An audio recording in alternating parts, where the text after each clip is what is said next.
नमस्कार, मैं हूं विकास और स्वागत है आप सभी का आपके अपने चैनल द मॉडर्न वे में। जैसा कि मैंने आप सभी से वादा किया था कि लाइट चैप्टर के 3 पार्ट्स बनेंगे। पहला पार्ट हम लोग देख चुके हैं। पहले पार्ट में हमने पढ़ा introduction of light, laws of reflection, और रिफ्लेक्शन हमने पढ़ा प्लेन मिरर में, और भी बहुत सारी बातें की थी हमने लाइट से रिलेटेड। सेकेंड पार्ट में मैंने आपको कहा था कि हम लोग पढ़ेंगे स्फेरिकल मिरर के बारे में, जो इमेज फॉर्मेशन होता है रिफ्लेक्शन के कारण स्फेरिकल मिरर्स में, उनके बारे में पढ़ेंगे। और रिफ्लेक्शन के बाकी जो टर्म्स है, बाकी जो चीजें हैं जो हमें रिफ्लेक्शन के अंदर पढ़नी होती है, उनको हम लोग कंप्लीट कर लेंगे पार्ट 2 में। और तब थर्ड पार्ट में हम लोग रिफ्रैक्शन स्टार्ट करेंगे। तो ये रहा आपके लिए लाइट चैप्टर का सेकेंड पार्ट। सबसे पहले हम लोग बात करने वाले हैं इसमें स्फेरिकल मिरर्स के बारे में। आखिर क्या होते हैं स्फेरिकल मिरर? प्लेन मिरर तो हमने समझ लिया। अगर हम बात करें स्फेरिकल मिरर की, तो स्फेरिकल मिरर जो है ये एक स्पेशल टाइप के कर्व्ड मिरर्स होते हैं। ये कहें कि मिरर्स के जो सरफेस होते हैं वो एक स्फेयर का पार्ट होते हैं, तो ये ज्यादा सही होगा स्फेरिकल मिरर के लिए। स्फेरिकल मिरर अपने नाम के अकॉर्डिंग ही है, इनके जो मिरर्स होते हैं वो स्फेयर के पार्ट्स ही होते हैं। एग्जाम्पल की बात करें तो जो रियर व्यू मिरर्स लगता है कार में, स्कूटर्स में, वो सारे के सारे स्फेरिकल मिरर्स ही होते हैं। वैसा जो हॉलो सरफेस स्फेयर के सेंटर के साइड ही होता है, उसको हम लोग कनकेव सरफेस कहते हैं। और जो बाहर की तरफ निकला हुआ सरफेस होता है, उनको हम लोग कन्वेक्स सरफेस कहते हैं। मैं यहाँ मिरर्स की बात नहीं कर रहा, मैं यहाँ सिर्फ सरफेसेस की बात कर रहा हूँ, उनका नाम बता रहा हूँ। कनकेव क्या कहलाता है और कन्वेक्स क्या कहलाता है, ये बता रहा हूँ मैं आपको। अगर हम बात करें एक स्फेयर की, तो जो नीचे का पोर्शन होता है, जिस तरफ स्फेयर का सेंटर होता है, ये पोर्शन कनकेव सरफेस कहलाता है। और जो पोर्शन बाहर की तरफ निकला हुआ होता है, इस पोर्शन को हम लोग कहते हैं कन्वेक्स सरफेस। अब अगर हमें बनाना है कनकेव मिरर या बनाना है कन्वेक्स मिरर, तो देखते हैं कैसे बनेगा। कन्वेक्स मिरर बनाने के लिए सबसे पहले आपको करना होता है पॉलिश। कन्वेक्स मिरर बनाना है तो आपको कन्वेक्स सरफेस को पॉलिश करना होगा, और जो कनकेव सरफेस होता है उसको सिल्वर करना होगा। जी हाँ, जब आप कन्वेक्स सरफेस को पॉलिश करोगे और कॉनकेव सरफेस को सिल्वर कलर करोगे, तब जाके आपका कन्वेक्स मिरर बनेगा। और जब आपको कनकेव मिरर बनाना होगा, तो आपको कनकेव मिरर बनाने के लिए कनकेव सरफेस को पॉलिश करना होगा और कन्वेक्स सरफेस को सिल्वर करना होगा। जब आप कनकेव सरफेस को पॉलिश करोगे और कन्वेक्स सरफेस को सिल्वर करोगे, तब जाके बनेगा कनकेव मिरर। तो ये था स्फेरिकल मिरर के बारे में। बताया मैंने आपको स्फेरिकल मिरर क्या होते हैं। जी हाँ, बिल्कुल 2 टाइप्स के ही होते हैं, कनकेव और कन्वेक्स। कैसे बनते हैं ये भी मैंने आपको समझा दिया। अब हमें बात करना है कुछ इंपॉर्टेंट टर्म्स। हम पढ़ेंगे इमेज फॉर्मेशन, रिफ्लेक्शन समझेंगे हम लोग कैसे होता है इन कनकेव और कन्वेक्स मिरर में। लेकिन उससे पहले हमें जानना होगा इन मिरर्स के बारे में। ये प्लेन मिरर्स के जितना आसान नहीं है, इनमें बहुत सारी कॉम्प्लेक्सिटीज भी आती हैं, बहुत सारे टर्म्स हैं जिनके बारे में हमें समझना होगा। सबसे पहला टर्म जो है वो है पोल। पोल क्या कहते हैं? The central point on the surface of the mirror is called its pole. Mirror के सबसे सेंटर का जो पॉइंट होता है वो उसका पोल कहलाता है। पोल के बाद जो सेकेंड टर्म हमें समझना है वो है सेंटर ऑफ कर्वेचर या फिर रेडियस ऑफ कर्वेचर। उस स्फेयर का सेंटर जिसका कि ये स्फेरिकल मिरर, कन्वेक्स मिरर हो या कनकेव मिरर, उससे फर्क नहीं पड़ता। जिस स्फेयर का वो पार्ट है, उस स्फेयर का ठीक सेंटर जो होता है वो सेंटर ऑफ कर्वेचर कहलाता है। और उस सेंटर से पोल के बीच की दूरी को हम लोग रेडियस ऑफ कर्वेचर कहते हैं। डेफिनेशन आपके स्क्रीन पे दिख रहा होगा, आप वहां से नोट कर सकते हैं। प्रिंसिपल एक्सिस तीसरा टर्म आता है, जो कि बहुत ही इंपॉर्टेंट टर्म है। वो लाइन जो कि ज्वाइन करती है सेंटर ऑफ कर्वेचर को पोल से बिल्कुल परपेंडिकुलरली होती है, उसको हम लोग प्रिंसिपल एक्सिस के नाम से जानते हैं। जी हाँ, वो डिस्टेंस रेडियस ऑफ कर्वेचर कहलाता है, लेकिन उस लाइन का नाम प्रिंसिपल एक्सिस होता है।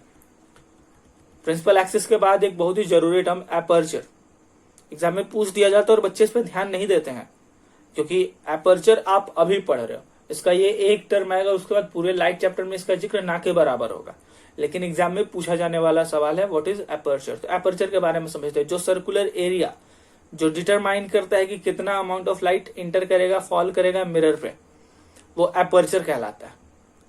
सीधे सीधे बात करें तो जो डेंसिटी होती है, जो मोटाई होती है मिरर की, उसको हम लोग कहते हैं एपर्चर, लेकिन इसको नेग्लेक्ट कर दिया जाता है। उसके बाद फोकस और फोकल लेंथ। फोकस को जरा अच्छे से समझिएगा, फोकस क्या होता है। हम बात करते हैं पहले कनकेव मिरर की। कनकेव मिरर को हम लोग कन्वर्जिंग मिरर भी कहते हैं, और ऐसा इसलिए कहते हैं क्योंकि किसी भी इनफाइनाइट पोजीशन से जब लाइट के रे आती हैं जो कि पैरेलल होती हैं प्रिंसिपल एक्सिस से, तो ये सारी की सारी लाइट रेज एक पॉइंट पे कंजर्व कर जाती है। मिरर से टकराने के बाद किसी एक पॉइंट पे आके मिल जाती हैं। जिस पॉइंट पे ये सारी की सारी रेज आके मिलती हैं उस पॉइंट को हम लोग फोकस पॉइंट कहते हैं। और चूंकि ये सारी लाइट रेज कन्वर्ज हो रही थी इसीलिए हम लोग उसको कन्वर्जिंग मिरर भी कहते हैं। इसके बाद बात कर लेते हैं फोकल लेंथ की। तो वो स्ट्रेट लाइन जो कि पोल और फोकस पॉइंट को ज्वाइन करती है उसको हम लोग फोकल लेंथ कहते हैं। फोकस जो होता है वो रेडियस ऑफ कर्वेचर का आधा होता है, और इसलिए हम लोग फॉर्मूला ये भी कहते हैं R is equal to 2 into f, और इसको स्मॉल एफ से डिनोट करते हैं फोकल लेंथ को। रेडियस ऑफ कर्वेचर को अगर डिवाइड कर दिया जाए तो छोटा एफ फोकल लेंथ देखने को मिलता है। आपके स्क्रीन पे आपको दोनों मिरर्स दिख रहे होंगे, कनकेव मिरर और कन्वेक्स मिरर। साथ ही दोनों मिरर्स में किस तरीके से रिफ्लेक्शन होता है, क्यों कन्वर्जिंग होता है, कन्वेक्स मिरर्स को क्यों डाइवर्जिंग मिरर कहते हैं, वो भी आपको स्क्रीन पे दिख रहा होगा। इमेजेस देख लीजिए। कन्वेक्स मिरर में सारी लाइट रेज एक पैरेलल में आ रही है लेकिन अलग अलग डायरेक्शन में चली जा रही है, इसीलिए कन्वेक्स मिरर डाइवर्जिंग मिरर कहलाता है। जबकि कनकेव मिरर में ठीक इसका उल्टा हो रहा है। रेज पैरेलल तो आ रही है लेकिन टकराने के बाद, मिरर से स्ट्राइक करने के बाद ये एक पॉइंट पे कंजर्व कर जा रही है, इसीलिए इसको हम लोग कन्वर्जिंग मिरर कहते हैं। उसके बाद हमें जानना है कुछ रूल्स। स्फेरिकल मिरर में रिफ्लेक्शन जो होता है तो इमेज फॉर्मेशन होता है। इमेज जब बनेगा तो उसके लिए कुछ सर्टेन्स रूल आते हैं। 4 रूल्स हमें पढ़ने हैं। सबसे पहला rule, incident ray principal axis के पैरेलल होता है, तो रिफ्लेक्शन का होने के बाद जब लाइट रे रिफ्लेक्ट करता है प्रिंसिपल एक्सिस के पैरेलल, अगर कोई लाइट रे आया स्ट्राइक करेगा तो जब वो रिफ्लेक्ट करेगा तो प्रिंसिपल फोकस जो होगा कनकेव मिरर का वहां से स्ट्राइक करेगा। अगर कन्वेक्स मिरर की बात करें तो स्ट्राइक करने के बाद जब वो डाइवर्ज करेगा तो अपीयर होगा वो फोकस पे। इमेज देखिए आप स्क्रीन पे। इमेज देखकर आप अच्छे से समझ जाएंगे कि कैसे कनकेव मिरर स्ट्राइक करता है फोकस पे और कैसे कन्वेक्स मिरर में ये रेज अपीयर होते हैं स्ट्राइक करते हुए। उसके बाद जो दूसरा रूल आपको पढ़ना है वो ये है कि अगर इंसिडेंट रे प्रिंसिपल फोकस से होके पास करता है तो मिरर से स्ट्राइक करने के बाद ये रिफ्लेक्ट करेगा प्रिंसिपल एक्सिस के बिल्कुल पैरेलल। ठीक यही चीज कन्वेक्स मिरर में भी लागू होती है। स्क्रीन पे देखिए, स्क्रीन पे देखकर आप समझ जाएंगे। स्क्रीन पे आपको जो इमेज दिखाई जा रही है उनमें ये क्लियर ड्रॉ किया गया है। उसके बाद थर्ड जो रूल आता है वो थर्ड रूल ये है कि अगर कोई भी लाइट रे पास करता है सेंटर ऑफ कर्वेचर से या अपीयर होता है सेंटर ऑफ कर्वेचर से पास होता हुआ, तो वो ठीक उसी पाथ पर मुड़ जाता है, यानी कि जो रिफ्लेक्शन होता है वो ठीक इंसिडेंट रे के पास ही होता है। स्क्रीन पे इमेज दिख रहा होगा, जिस पाथ से लाइट आया ठीक उसी पाथ पे वापस चला जाता है अगर लाइट सेंटर ऑफ कर्वेचर से पास कर रहा हो। उसके बाद आखिरी रूल आता है। आखिरी रूल यह है कि कोई भी इंसिडेंट रे कनकेव हो या कन्वेक्स मिरर का हो, अगर ये पोल पर स्ट्राइक करता है तो रिफ्लेक्ट कर जाता है बिल्कुल ऑब्लिकली। जितना एंगल का डिस्टेंस लेता है इंसिडेंट रे, यानी कि हम कहें जितना एंगल ऑफ इंसिडेंस होता है ठीक उतना ही एंगल ऑफ रिफ्लेक्शन लेता है और चला जाता है। बिल्कुल जैसे रिफ्लेक्शन हमें प्लेन मिरर में देखने को मिलता है ठीक वैसा ही रिफ्लेक्शन यहाँ भी देखने को मिलता है। तो ये थे कुछ रूल्स जिनसे हम लोग समझते हैं इमेज फॉर्मेशन कैसे होता है स्फेरिकल मिरर्स में। सबसे पहले इमेज फॉर्मेशन की बात कर रहे हैं तो हम पढ़ेंगे कि इमेज फॉर्मेशन कैसे होता है कनकेव मिरर्स में। सबसे पहला पोजीशन, 6 पोजीशंस पढ़ने हैं हमें कनकेव मिरर में इमेज फॉर्मेशन के। सबसे पहला पोजीशन है जब ऑब्जेक्ट को इन्फिनिटी पे रखा जाता है। जब ऑब्जेक्ट को इन्फिनिटी पे रखा जाता है तो जो इमेज का फॉर्मेशन होता है वो एफ पे होता है, फोकस पे होता है। ये जो इमेज होती है ये रियल होती है और पॉइंट साइज होती है, बहुत ही छोटी होती है, बिल्कुल पॉइंट साइज की। उसके बाद अगर हम दूसरे पोजीशन की बात करें तो हम बात करते हैं जब हम लोग रखते हैं ऑब्जेक्ट को सेंटर ऑफ कर्वेचर के पीछे, इन्फिनिटी और सेंटर ऑफ कर्वेचर के बीच में जब हम लोग रखते हैं ऑब्जेक्ट को, तब जो इमेज फॉर्मेशन होता है वो होता है फोकस और सेंटर ऑफ कर्वेचर के बीच में।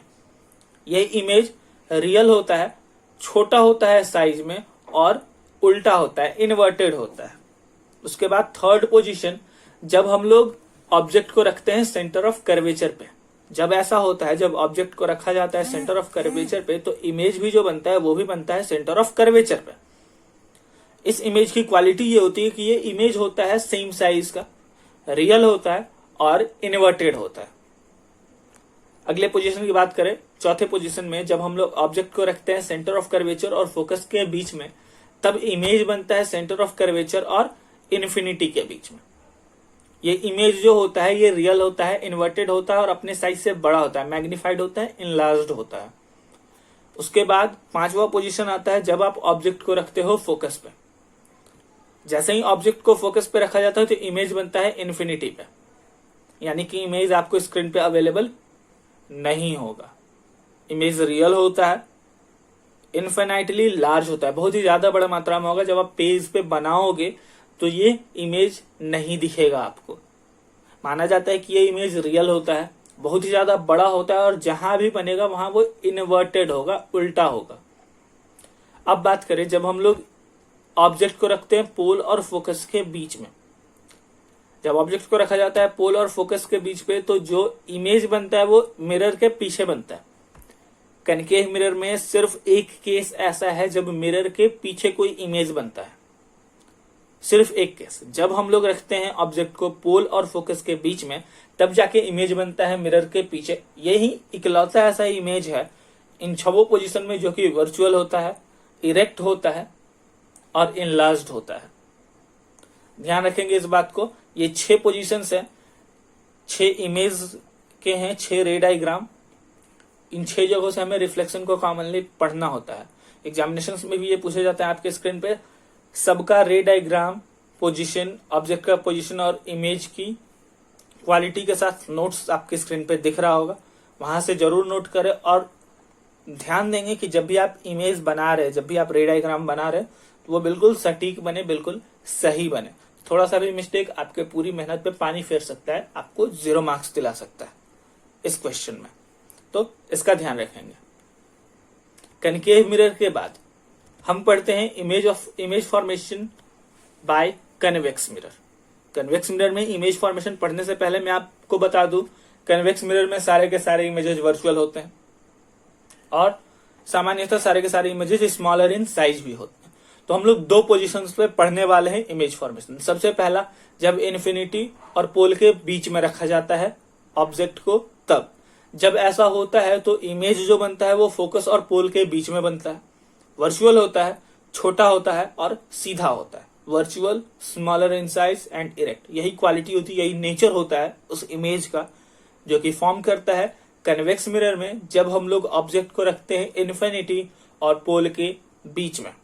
दूसरा, जब हम लोग ऑब्जेक्ट को रखते हैं इन्फिनिटी पे, तब जो इमेज बनता है वो बनता है फोकस पे, वर्चुअल होता है और पॉइंट साइज्ड होता है। और इसलिए आप नहीं बता सकते कि ये इरेक्ट होता है या इन्वर्टेड होता है, क्योंकि ये पॉइंट साइज्ड होता है। तो ये था इमेज फॉर्मेशन कनकेव मिरर और convex mirror. Examination point of view से दोनों मिरर्स के ही रे डायग्राम बहुत ही ज्यादा इंपॉर्टेंट है। एग्जाम में कोई भी सवाल पूछा जा सकता है, बनाते वक्त ध्यान रखेंगे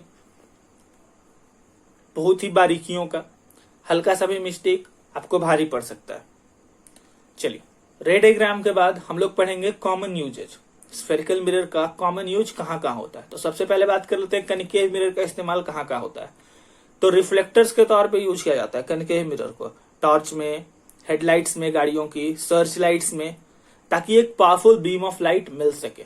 इसके लिए हम लोग कनकेव मिरर का ही इस्तेमाल करते हैं। दूसरा, डेंटिस्ट इस्तेमाल करते हैं दांतों के इमेज को बड़ा करके देखने के लिए, जिससे कि वो पेशेंट्स के दांतों का इंस्पेक्शन अच्छे से कर पाते हैं। उसके बाद ईएनटी डॉक्टर्स, ईयर, नोज और थ्रोट के लिए जो स्पेशलाइज्ड डॉक्टर्स होते हैं, साथ ही आईज के भी डॉक्टर्स जो होते हैं, ये भी यूज करते हैं कनकेव मिरर का, ताकि ये फोकस कर सके लाइट को आंख पे, कान पे, नाक पे या गले पे, जो डिफेक्टेड एरिया है उस पे लाइट को फोकस कर सके, अच्छे से उस एरिया को देख सके। क्योंकि बहुत ही छोटा होता है तो लाइट का एक अच्छा सा बीम की जरूरत पड़ती है, जो कि कनकेव मिरर प्रोवाइड कराता है।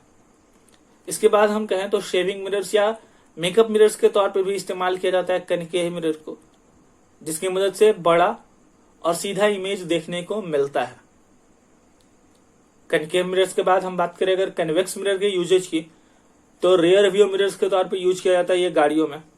साथ ही शोरूम वगैरह में इस्तेमाल किया जाता है कन्वेक्स मिरर का। पिलर्स पे सुटेबली अटैच कर दिया जाता है, जिसके थ्रू दुकानदार जो होते हैं वो पूरी के पूरी दुकान पे नजर रख पाते हैं। जो कि कन्वेक्स मिरर में जो इमेज बनता है, हमने अभी रे डायग्राम पढ़ा, उस रे डायग्राम से हमने समझा कि इमेज जो बनता है वो काफी छोटा बनता है। तो अगर पिलर्स पे लगे रहते हैं कन्वेक्स मिरर, तो हर चीज का इमेज छोटा छोटा बना के वो शॉपकीपर्स को हेल्प करते हैं एक लार्ज व्यू देने में। दुकान का एक बड़ा व्यू दिखा देते हैं, जिससे कि दुकान नजर रख पाते हैं अपनी पूरी दुकान पे और अपनी दुकान को सेफ रख पाते हैं। कुछ न्यूमेरिकल क्वेश्चंस भी आते हैं, उन न्यूमेरिकल क्वेश्चंस को हम लोग समझेंगे, जानेंगे। लेकिन उन न्यूमेरिकल क्वेश्चंस को समझने के लिए सबसे जरूरी जो चीज है, जहां आप गलती कर सकते हो, वो है साइन कन्वेंशन। तो अभी जो टॉपिक हम लोग पढ़ने वाले हैं उसका नाम है new Cartesian sign convention for reflection by spherical mirrors. Spherical mirrors में जो रिफ्लेक्शन देखने को मिलता है, उसके लिए जो नए कार्टेशियन के साइन कन्वेंशन आए हैं उनको पढ़ना जरूरी है। तो सबसे पहली बात हम ये समझते हैं कि कोई भी मिरर जिसमें इमेज का फॉर्मेशन करना है, उसका रिफ्लेक्टिंग सरफेस जो होगा वो लेफ्ट के साइड होगा। इंसिडेंट रे जो होगा वो राइट की तरफ जाएगा, लेफ्ट से राइट की तरफ जाएगा। ऑब्जेक्ट को हमेशा लेफ्ट साइड में ही रखा जाएगा। ये एक ही बात है, तीन अलग तरीके से समझाई गई आपको। कोई भी मिरर हो, कनकेव मिरर हो या कन्वेक्स मिरर हो, उसका जो रिफ्लेक्टिंग सरफेस होगा वो लेफ्ट साइड में होना चाहिए। तभी तो ऑब्जेक्ट को आप लेफ्ट साइड में रखोगे तो उसका इमेज बनेगा। और अगर ऑब्जेक्ट लेफ्ट साइड में होगा तो इंसिडेंट रे भी लेफ्ट से राइट ही जाएंगे। तो सबसे पहली बात थी ये। दूसरी बात, जो दूसरा रूल पढ़ना है हमें, वो ये पढ़ना है कि सारे डिस्टेंसेज जो प्रिंसिपल एक्सिस के पैरेलल हैं। प्रिंसिपल एक्सिस क्या होता है आपको पता है। प्रिंसिपल एक्सिस के ठीक पैरेलल कोई भी लाइन जो होगी वो मेजर की जाएगी पोल से। मिरर में जो पोल का पोजीशन होता है, प्रिंसिपल एक्सिस के पैरेलल आने वाली किसी भी लाइन का लेंथ पोल से ही कैलकुलेट किया जाता है। प्रिंसिपल एक्सिस के परपेंडिकुलर आने वाली किसी भी लाइन का हम लोग लेंथ मेजर करते हैं प्रिंसिपल एक्सिस से ही, ना तो प्रिंसिपल एक्सिस के नीचे ना ही प्रिंसिपल एक्सिस के ऊपर से।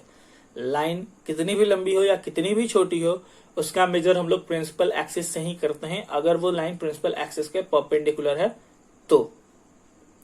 उसके बाद जो डिस्टेंस होता है उसको कैसे मेजर करते हैं।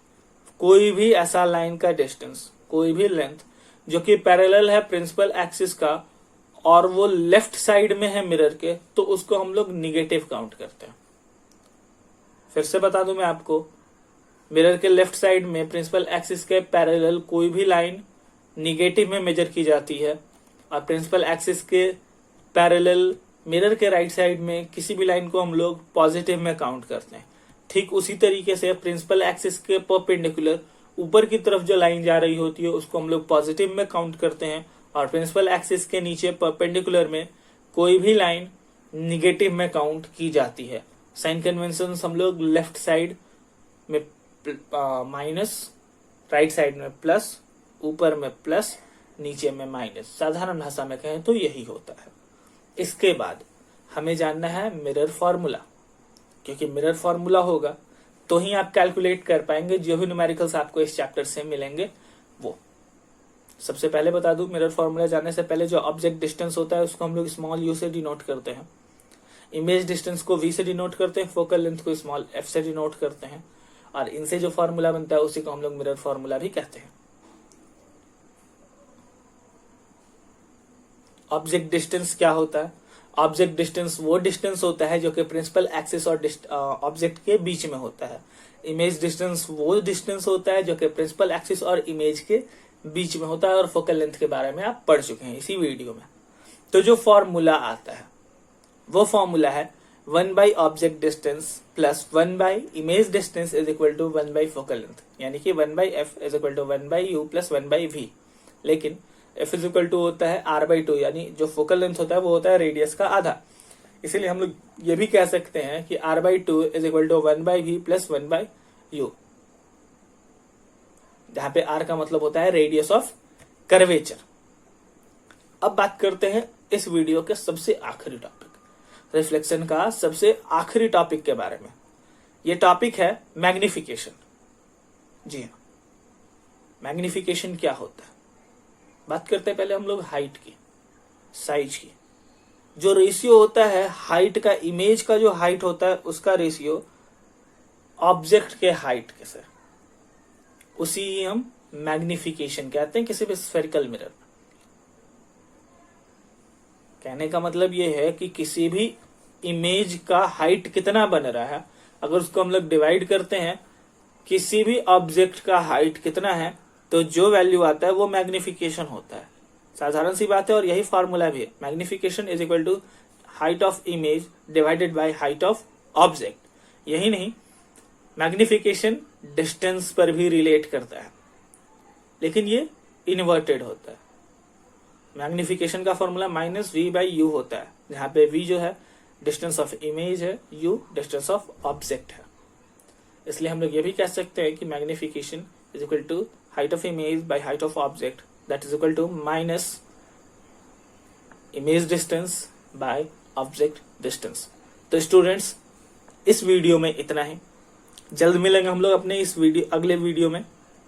इसी वीडियो के अगले पार्ट में मिलेंगे हम लोग जल्दी ही, थर्ड पार्ट, जो कि इस चैप्टर के लिए लास्ट पार्ट भी होगा। और उस पार्ट में हम लोग पढ़ेंगे रिफ्रैक्शन ऑफ लाइट। तब तक के लिए बने रहिए हमारे साथ, ये द मॉडर्न वे।